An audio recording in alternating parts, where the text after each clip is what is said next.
I am being prescribed a synthetic opioid called Tramadol for the pain at the bottom of my back. But, you know, it's got the added benefit is if it's a particularly difficult day, I can feel slightly less, which I think is always quite nice, really.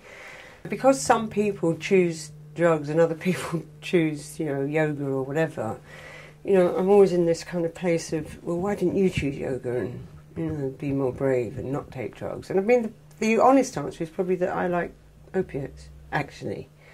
But, you know, it's also possibly that I'm a bit lazy and I can't be bothered to go into yoga regularly. I've been legitimated, haven't I? You know, I'm not going to get busted for this, for one thing. That's, you know, I'm never going to get arrested for taking Tramadol, as far as I'm aware. There probably are side effects, but before I get into that, for me, the internal battle is that actually I don't like being dependent on this drug because, you know, I just don't like generally having to, you know, rush. You know, like if I forget them at home, I have to rush back home to take this frigging drug so that I don't go into withdrawal and all the rest of it. I mean, you know, and people say, well, you know, just get yourself organised, woman. Just make sure you've always got them. Well, fair enough, but I have trepidation and reservations about taking them in the first place. Now, why? Because I think there are some quite serious side effects. This drug is an SSRI partially, and it's also a synthetic opioid. And I don't know enough about it to start giving lectures on, particularly film about it. But, you know,